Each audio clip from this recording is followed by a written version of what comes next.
topics and opinions expressed in the following show are solely those of the host and their guests and not those of W4CY Radio, its employees, or affiliates. We make no recommendations or endorsements for radio show programs, services, or products mentioned on air or on our web. No liability, explicit or implied, shall be extended to W4CY Radio or its employees or affiliates. Any questions or comments should be directed to those show hosts. Thank you for choosing W4CY Radio.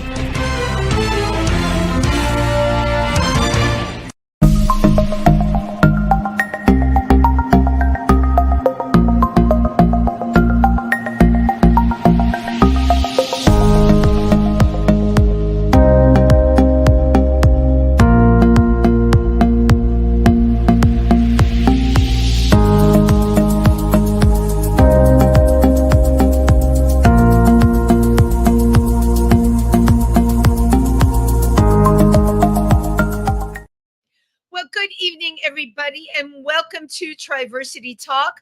I'm Wendy Stuart. I'm so happy to be here with you. It's Wednesday with Wendy. I like that. I just like to say that. I did a rerun last week. So for those of you who didn't catch everything wonderful that happened with Pike County Pride, I'm just going to give you like a little recap. Very successful day. We put on a great show. Sammy Isabella was our headliner. She played for an hour and a half. And then, of course, we had Cult and Ace and speeches and all the cool things that make Pride what it is. It's especially important in a place like Pike County, Pennsylvania, where our LGBTQ is located, Triversity, that we get out there and we do things for our community and, of course, bring people together and remind people that they have to vote, because that's really important too. We also, this year had something that was a little different. This was our second Pike County Pride. We had Caring Community came with this amazing HIV testing facility on wheels. That's the only way I can describe it. And it was really wonderful to have them there as well. We had a lot of our local vendors there. And for those of you who know me, know that I spend my weekends in Milford, Pennsylvania, Pike County. And Triversity is located on our main street there on Harvard Street. You can always see us. We are brick and mortar. You can come in. We have a great lending library, and we have all kinds of support for teens, for kids, for adults. So yeah, check us out. And yeah, it's all good. So speaking of all good, my guest tonight is somebody I've wanted on the show for a long time.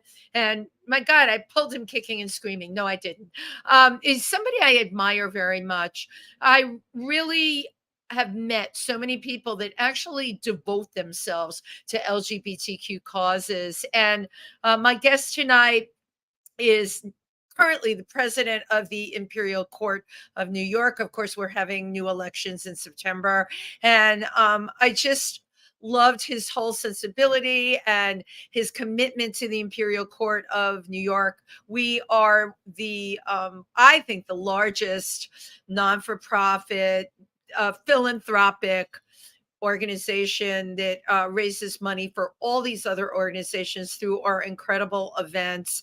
And we do, my gosh, potluck dinners, just the sky's the limit. And you can go online and see icny.org. We give Night of 1,000 Gowns, which is our stellar event. It's once a year. I believe this year it's in April. And of course, I have it marked on my calendar, but it's a fabulous organization. And Rob has served as president for the last year, as well as being a member since 2003. That's a very long time. I didn't even know of their existence then. And the other thing we are going to talk about tonight, Rob has done a lot in the Asbury Park area. So many of you go to Asbury Park, hang out at Asbury Park, go to the events there. And he's going to tell you everything you always wanted to know about Asbury Park, but we're afraid to ask. So put your hands together for Rob DiSanto. Hey, Wendy. How are you? I'm great. Great. Did I get everything in that introduction? Yeah, I think you did. You did a great job. And I look forward to chatting with you tonight and sharing. Oh yeah, and thank you first of all so much for taking time out and doing that. Everybody is so busy these days, and one of the reason I love doing this show is because there's so many of us that are out there doing so much to bring people together and good in the community, and raising money, having a great time raising money, and it's all really positive stuff. And I think it's important to let people know that that exists out there too. We hear from so many people, oh, the news is so negative and it's this and it's that, and I say to people all the time, you should hang out with me for a little bit or go look at my Facebook page, because all of us, there's cool stuff we can be doing, and there's ways that we can all be giving back. So you've been a member of the Imperial Court since 2003. That's impressive. Yeah, it's been a long time, but it seems like I just joined yesterday. I mean, it's been a fun ride. Yeah, I'm sure. Now, how did you first find out? What were things like in 2003? Because for me, it was, a lot of my friends that I didn't think were going to survive were doing well. They had gotten on the cocktails that started like in the 90s. So 2003 was kind of like we were rubbing our eyes and waking up and seeing what was what. Where were things at with the Imperial Court then? We were still doing a lot of fundraising for AIDS organizations, HIV, AIDS, and there was a lot more community effort to support us.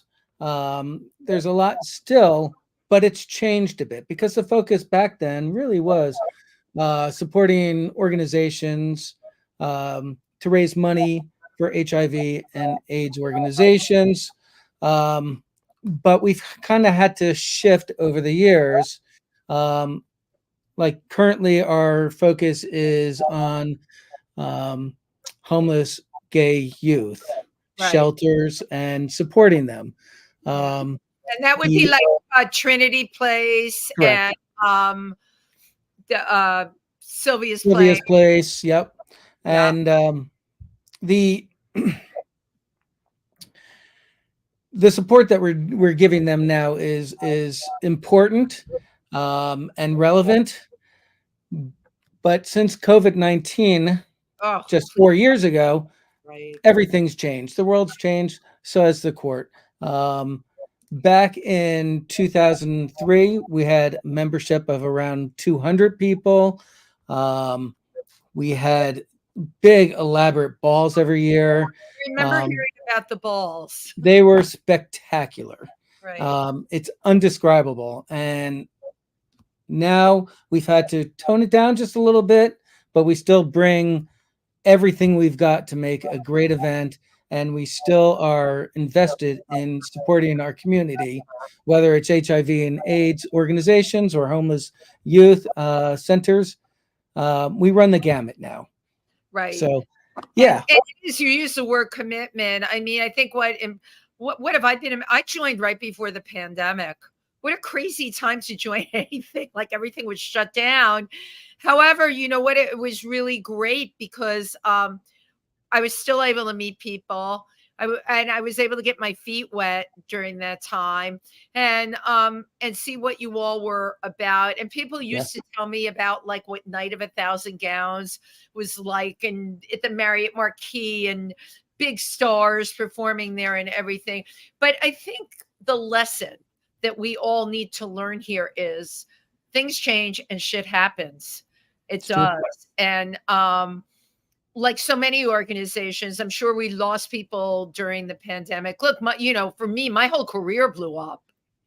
I know people whose careers where they still stayed the same. I was part of that group of people that, I woke up 2 years later with nothing the same. And even now it left a mark, right, about how I do things and how I feel about things, because I could never encompass everything going away. And that's what happened during the pandemic. All of a sudden, we had this worldwide crisis. Not to say that AIDS was a worldwide crisis, but because it was perceived as hitting certain groups, Right. the world didn't shut down. with the pandemic, it was the shutdown of the world. And Rob, I still have a hard time wrapping my head around it. I really do. Even the transmission of, whether AIDS compared to COVID was completely different. Right, exactly. So for me, it was my experience through that time. My partner and I, we make costume jewelry, and at that time, it wasn't in high command. It wasn't what was necessary for people, but we did have some customers that kept us afloat through the time, which was very generous of them. That's But great. for me personally, in 2019, I was diagnosed with cancer. You know this. What? I did not know this. Yeah, and then I was going through chemo, and when COVID came around, so that was March of 2020, and I was at my weakest point because of the chemo, and that's when I caught COVID. And I actually was in the hospital for 3 weeks. I couldn't breathe. It was the worst thing. And I wasn't so afraid of the cancer. I was afraid of COVID because not being able to breathe was just awful. Right. Well, being in the hospital, first of all, people were dying like crazy, and you had no immune system left. Exactly. Do you know I didn't know any of this about you? I'm like, oh, he's such a great guy. He's so dedicated. Oh, you're always so diplomatic to work with. And when I was reading your bio, well, you studied diplomacy at King College, so you know how to be diplomatic, right? And politically correct. But I didn't know any of this about you. It had to be a very scary time for you. It was really scary. The hospital at the time, people couldn't come and visit you. It was very isolating. But what was really bizarre at that time is when I was released from the hospital, the world had shut down while I was in the hospital. Right. So when I went in, the world was one way. When I came out, it was completely different. It was like a zombie apocalypse, No, and, listen, I just agree. Didn't get it. Right. Huh? I didn't understand the new world yet. It took me a while because it happened while I was isolated. But I came back, and it's probably why you're saying, "Hey, Rob, good, your hair's finally growing." Because when we first met, I didn't have any hair. It was very short. But it was a healing time for me. I'm so observant of everything. No, I did not realize that. I just noticed your facial hair has gotten big. I'm like, oh, he decided to, grow a beard like so many people do. I noticed none of what you were saying. And God bless you. I'm glad you're here.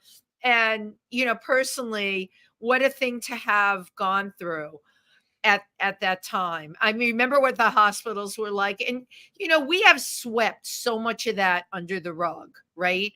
It's forgotten almost. It's like, it's a long forgotten memory. But how can that be when people say goodbye to people on iPads? That's a thought I hold on to. I can't believe that the world changed in such a way that's what happened, that you couldn't even get in to see your loved one. But the Imperial Court, of course, had to go through that, as did all of the non-for-profits that we raised money for. I mean, I think it's a credit to all of these organizations that they're still standing at all, really. Yes, many had to close, unfortunately. Right. But now makes our job even more poignant because I agree. There are organizations that still need funding, and that's what the Imperial Court does. We raise funds for other organizations that need special funding because they're not getting it from the government or from other areas. Mm-hmm. And that's really important. I take very serious what we do, and I take a lot of pride in the work that our membership does. As you should. And the thing, and I want to share this here, that all these events we do, and I haven't had a chance to be able to be one of the ones to step up, but these events are all produced by our volunteers, and the lengths that they go to. I mean, we just, we did Christmas in July, the amount of wrapped gifts that were on that stage. And then I heard there were a gazillion more besides that. They couldn't even fit them all. Yeah. I mean, people would have to see it to believe it, honestly. And you walk into the room and it's completely decorated for whatever the theme is. And this is done all by volunteers. The performers are all volunteering to perform. For me, it makes me feel good. You know, it's the antithesis of the news. It's the antithesis of all the things that we hear that are going on out there that you can't do anything about. But in the Imperial Court, it makes you feel like, for me, even to get up there and lip sync a song and people throwing the dollar bills in the pail and I sell raffle tickets, you leave and you feel so good because that's something you do have control over, all of us. Yeah. Yep. And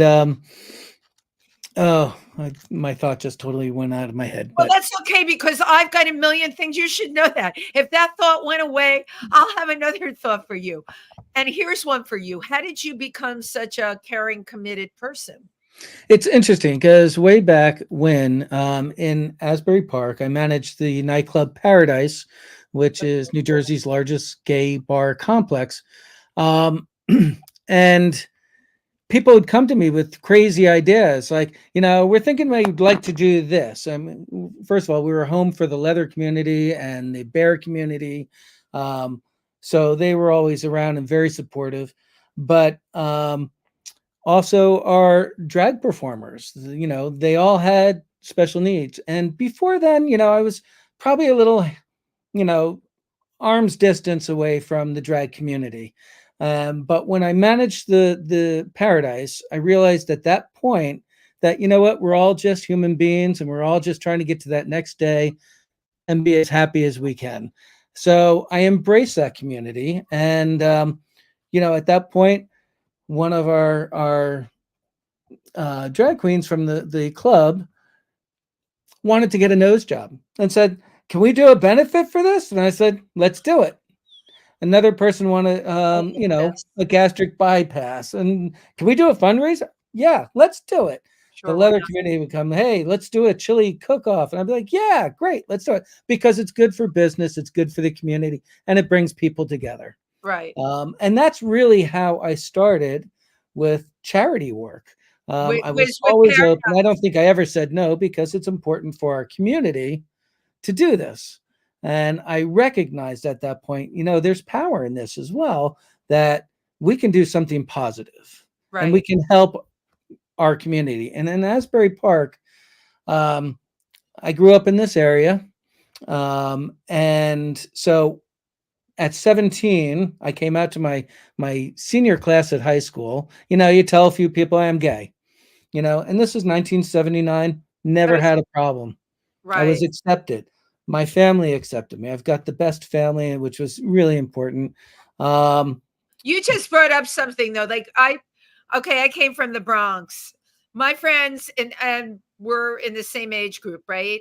My friends who quote unquote came out at that, it was nothing. It was no one came out of anything. They were just like, I'm gay. There was no big proclamation. It really wasn't. Or whatever. And what is such an enigma to me now, because we started out talking about homeless LGBTQ youth, is from the late 70s to now, we should have made strides, but no, we've got more kids than ever that have been ostracized and thrown out of their.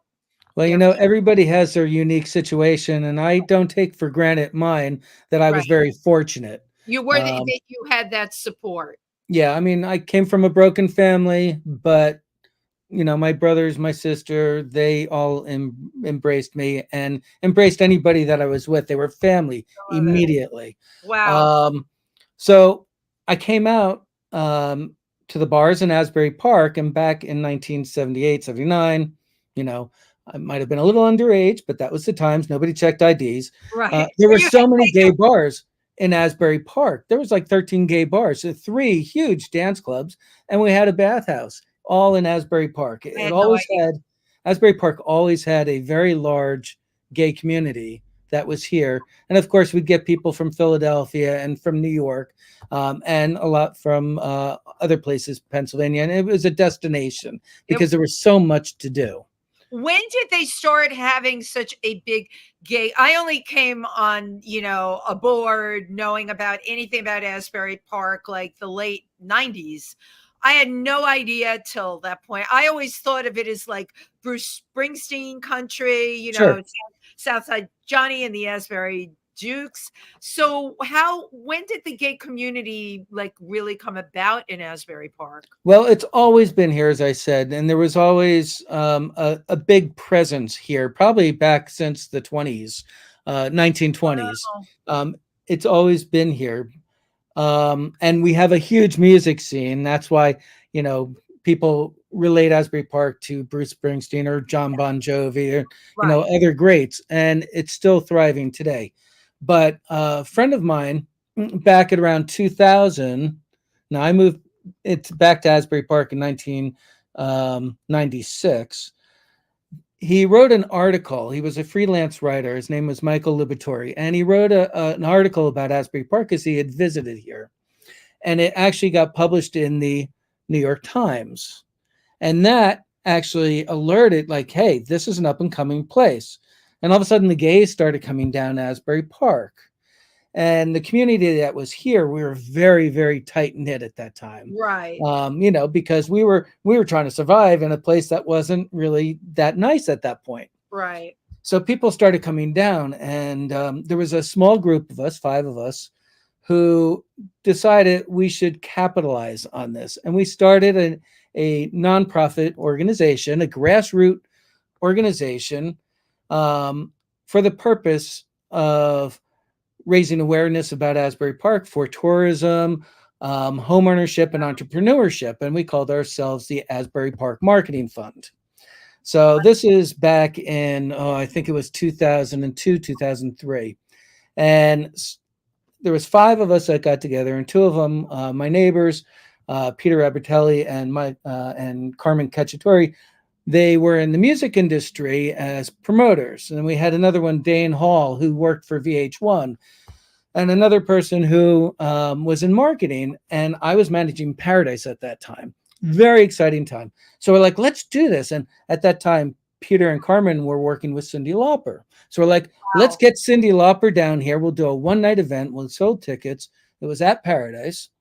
And we raised a great sizable amount of money, which we invested back into Asbury Park to, as I said, for homeownership, entrepreneurship. And it was such a success. We're like, we've got to expand on this. Now, also at that time, we live at the beach. Weekends would come any day of the week. You go to the Asbury Park beach at that time, nobody came here. Our beaches, north and south, packed to the gills. Asbury Park, nobody. Because it had such a bad reputation at that time. And people felt that Asbury Park was unsafe. Now, there's a movie that was filmed at the time. I think it's called City by the Sea with Robert De Niro and James Franco. Yeah. And it was filmed in Asbury Park, but it was supposed to be a New York beach. And it just looks like a wreck. So the following year, with the Asbury Park Marketing Fund, we added a few more people, and we expanded it to not a one-night event, but a weekend event. Smart. And we highlighted the beach. We had an umbrella decorating contest. We had a comedian come in and perform at the Paramount Theater. We got all the realtors together, and we had open houses all weekend. And that it just exploded after that. So every year it just got bigger. It's everything you're talking about is really brilliant. And I know the amount of hard work, but I think you were with so many like-minded people. Yes. When you're with like-minded with the same vision, to me, you're one of these guys. Oh, why not? Of course. That's the kind of person I am. I'm not big on everyone voting on a thing and hitting the thing back and forth and torturing the thing to death. I'm like, hey, you know what? I've got a barn. You've got costumes. Oh, we can easily put on a show. Let's do it, right? Right. Well, let's do it. It'll be fun. It'll be fun. Wow. Yeah. Also at that time, I was on the Asbury Park Board of Education. I got elected in 2003, and in 2004, I became president of the Asbury Park Board of Education. It was a tough time because I was in my mid-40s at the time, and it's the first time in my life I ever was discriminated against because I was openly gay. I managed a gay bar, and there was quite a lot of blowback because now I'm the president of the Board of Education. So you have to fill us in. How did that end up happening? There was a small group of people that just were appalled, first of all, that I'm a white gay guy in a minority dominant area, and I guess they were offended, and but did you have to run for a position? I was elected, yes. Okay, so that's my point. You were elected. People wanted you there. So, tough noogies to everybody else, really. Well, at that point in 2003, because of Road Trip or the Asbury Park Marketing Fund, a lot of people were moving in. I'm the manager of a bar. I knew a lot of people. I got elected. Of course. But it was interesting because, we had our Mr. and Miss Leather, New Jersey contests at Paradise. So I learned something very interesting, and I want to be very clear about this, is that when we look at our Facebook pages and what we post, because we're very liberal, most of us, right, that we post a lot of pictures and a lot of things that if you're viewed from somebody else's eyes, they may not be appropriate. And I learned that lesson at that time because there was a picture of me with Mr. and Miss Leather, New Jersey. It's a great picture. I'm in the middle between the winners. Right. Except you were heading up this Board of Education. And I'm in a harness and leather pants and with other people in leather. Me, who's all over Facebook, could have told you bad choice.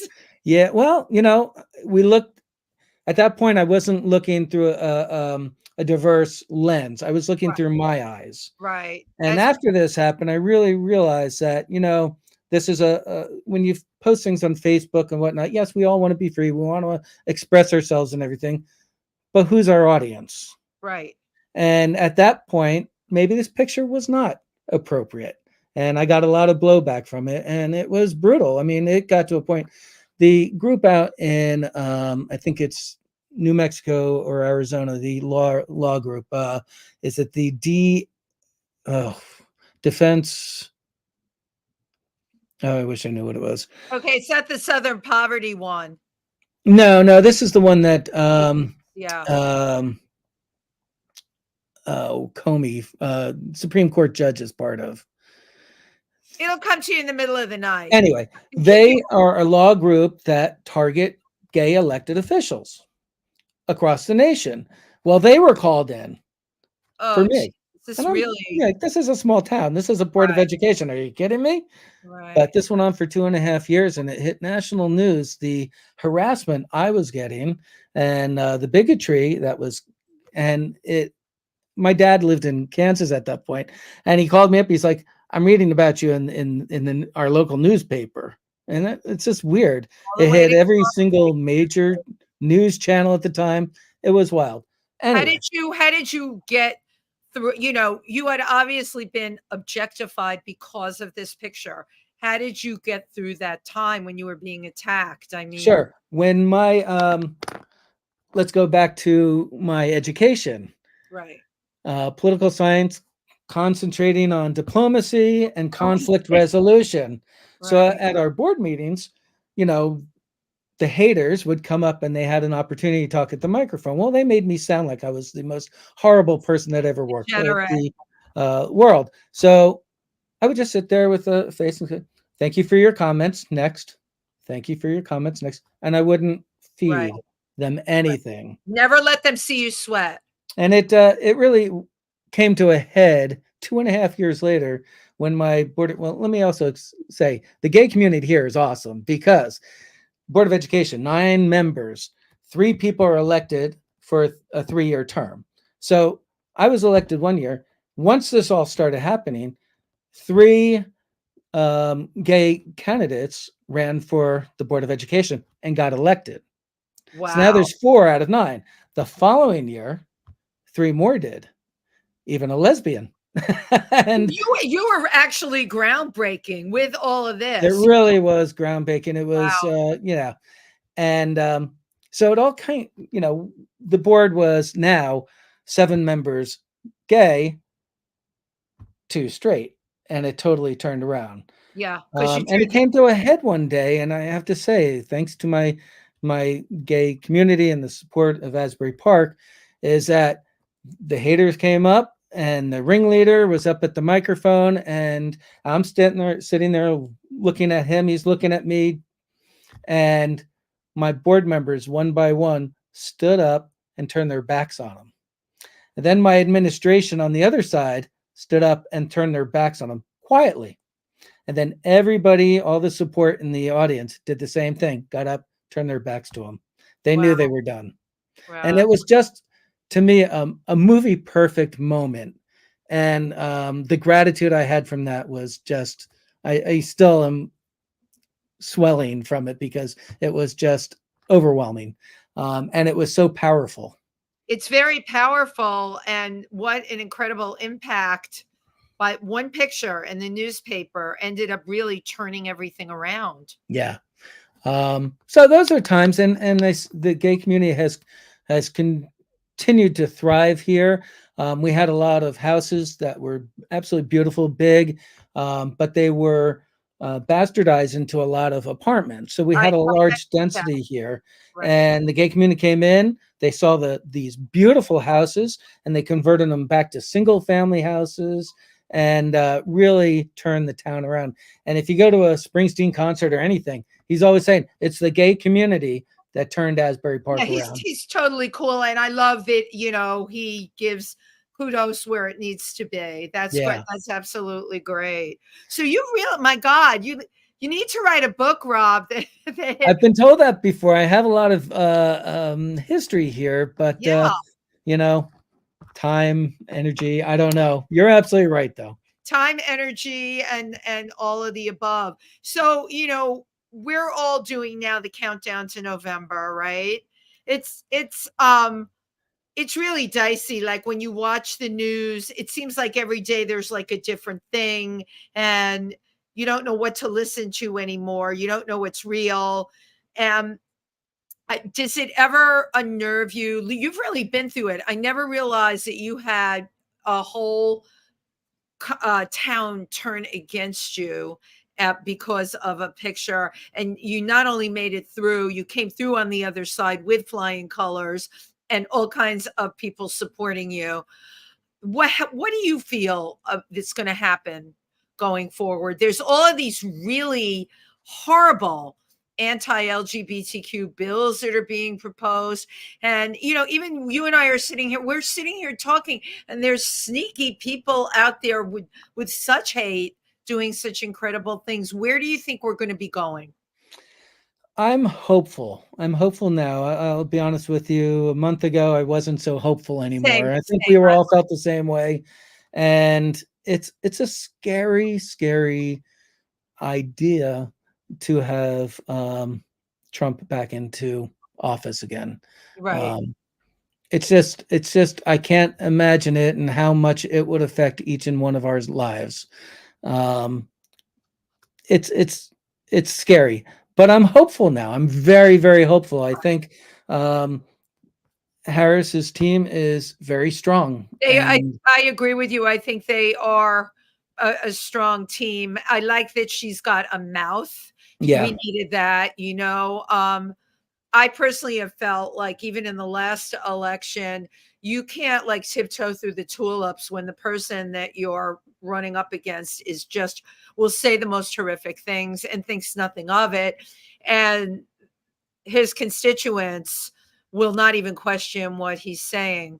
We're in the Northeast. It's a little different here than in other places, we do live in a bubble. Yep.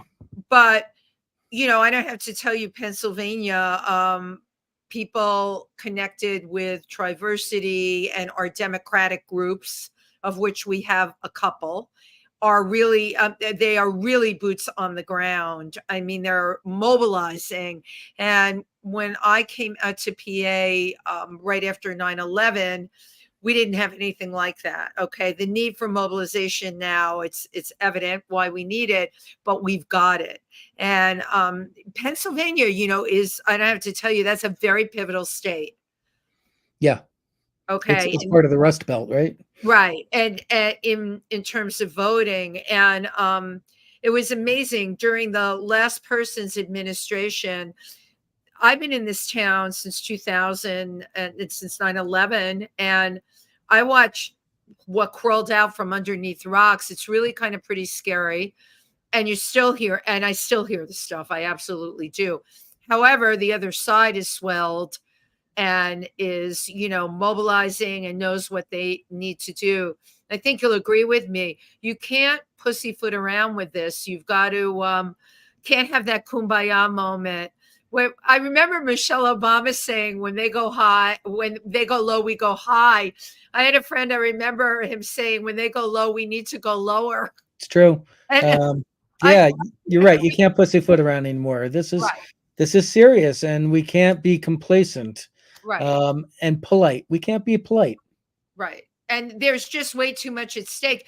It's interesting. I have a client in the city, and that doesn't fit the profile of people that would be supporting him getting in. And this person is like, I don't understand why everybody hates him so much. What has he done that's so terrible? And the woman who works with him also said, and neither of them were born here, what has he done that's so terrible? The fact that people are not informed.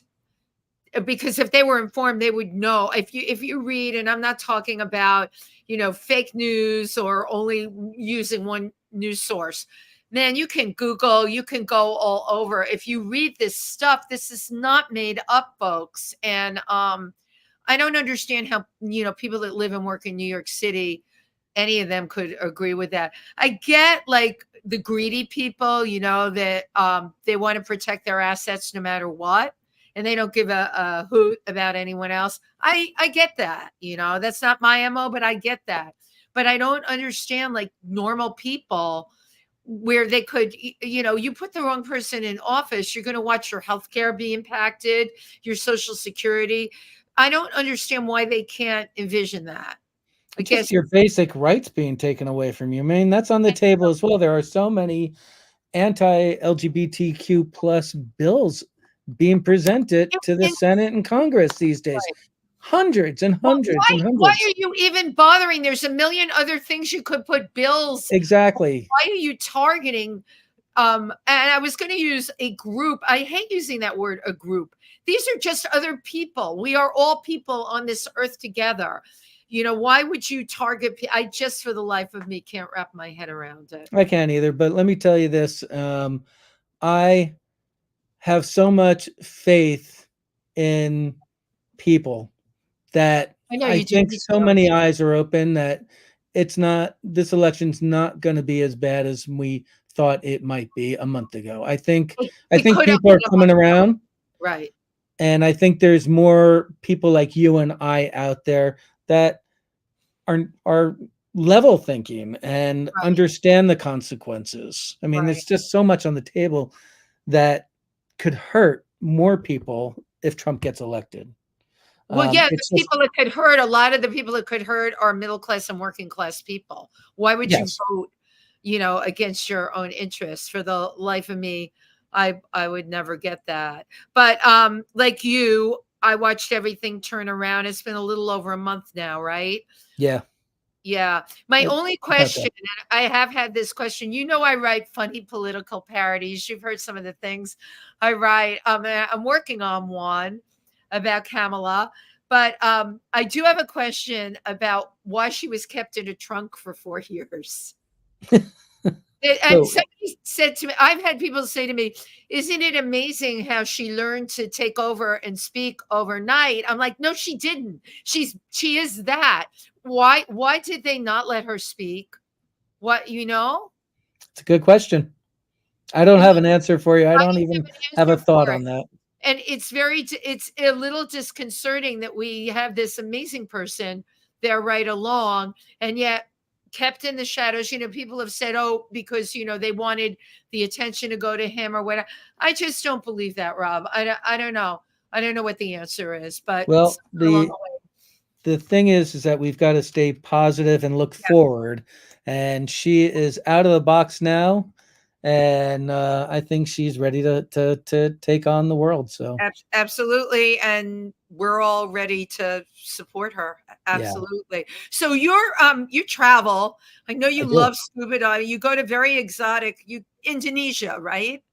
Yeah, well, let me tell you, I it's one of my life's pleasures, and you know, Tim, my partner, and I, we live together, we work together. We need to get away from each other every once in a while. And my passion is scuba diving. His is our cabin up in Maine.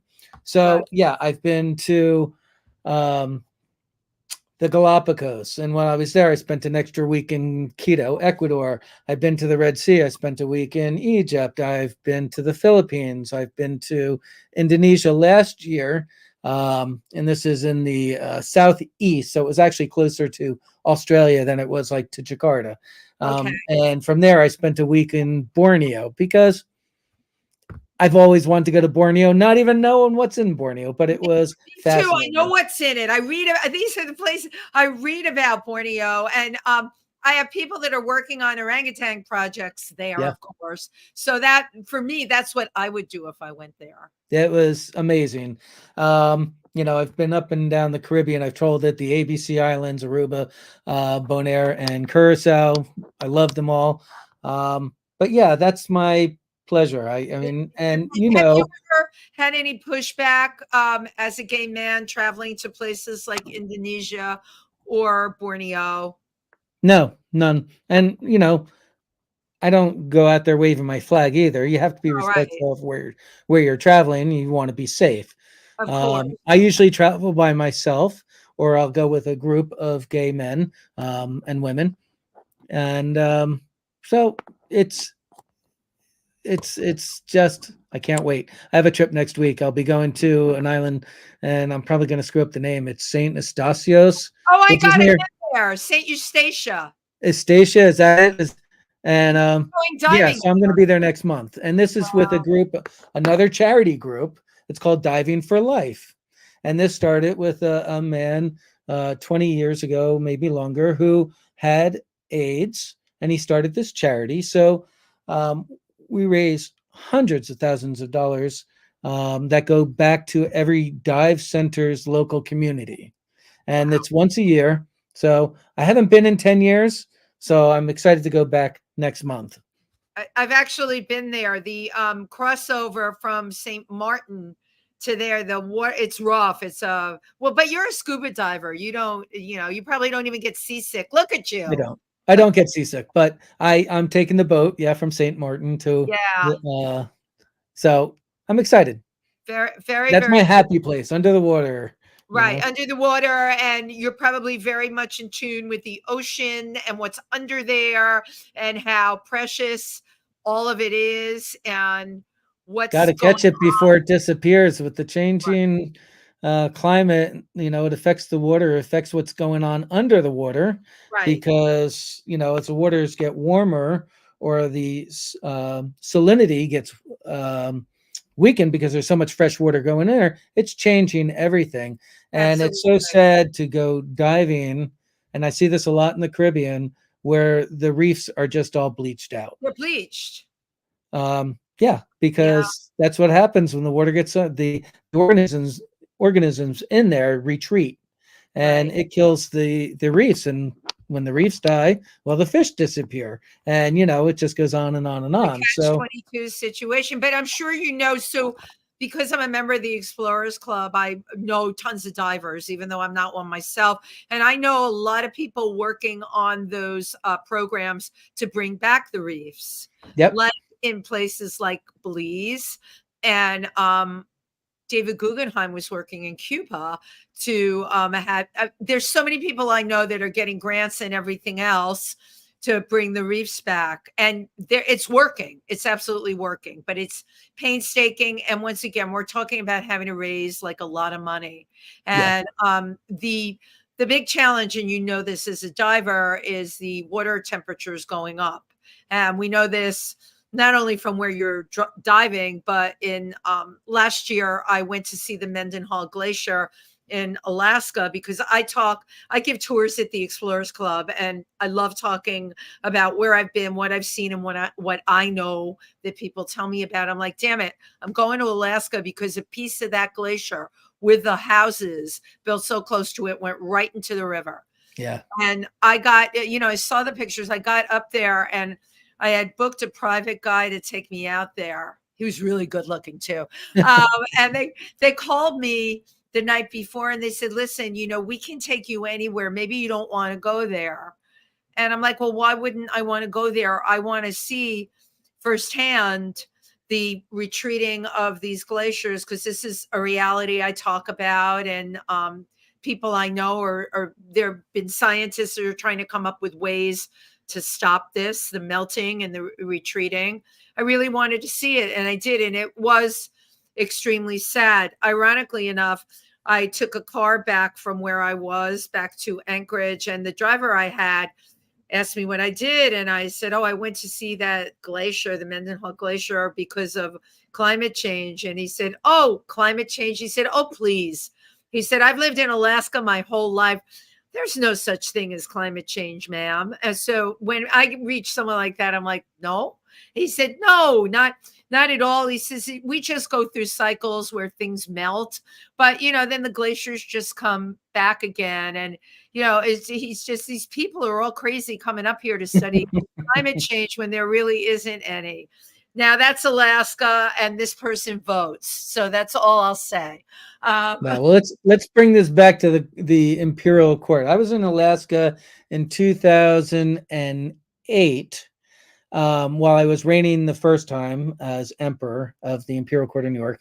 And there's actually an Imperial Court of Alaska in Anchorage. And my dear friend...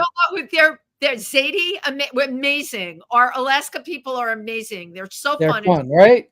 Yeah, cool. Yeah. But that's another part of my traveling. Like my partner and I, we make jewelry. Tim and I, we make jewelry, costume jewelry. We make the crowns, we make the tiaras, we make the necklaces, everything. We're known as one of the court jewelers. You are.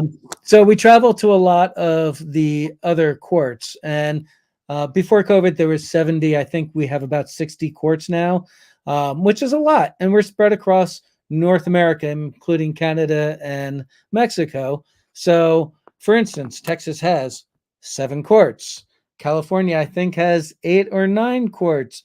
Washington State has 7 courts. It's hard to believe. Lexington, Kentucky, we're everywhere.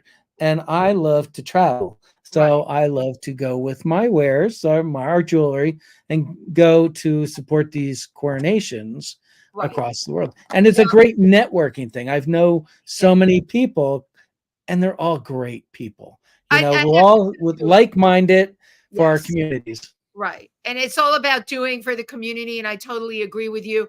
I hope in the future, if I get more time, that I can go to some of those coronations myself. I love that you supply jewelry for the Imperial Court and that it goes all over the country. Okay. People love what you and your partner do. Beautiful, beautiful pieces. And you know what? While we're talking, not just for the court, for anybody that wants gorgeous jewelry, you do it. It's absolutely beautiful. Well, oh my gosh, we have 1 minute left, Rob. I don't know where the time. Wow. You're easy to talk to, Wendy. I know you can tell that to every whacked out person in New York that is talking to themselves. And then if there's someone walking down the street that's me, they'll come up to me in a heartbeat. No one else. It's that thing. Rob, what do you hope for yourself in the next year? Where do you want to be? What do you want to do? You know what? I'll be honest with you. If I was right where I am right now, I'm good. I'm so happy these days. I love it. I'm older now. I'm 62, and there comes wisdom with that, a calmness, and I'm so happy where I am in life. So I love it. There's nothing I change right now. Well, I love what I do. Right. I love traveling, and it's all come together, and I love being a part of the Imperial Court and the community. So, and as we say, you're living your best life. And I always like to take a parting shot with my camera while we're on the computer. So cheese. All right, cheese. Great. Rob, thank you so much. Thank you for everything that you've done for the Imperial Court, that you do for the Imperial Court, and going forward. And I'm excited to be a member of it. I mean, people like you. You absolutely inspire me, and I know our listeners tonight, you've inspired them as well. Thank you so much. Thank you, Wendy. Thank you so much. Bye-bye, everyone.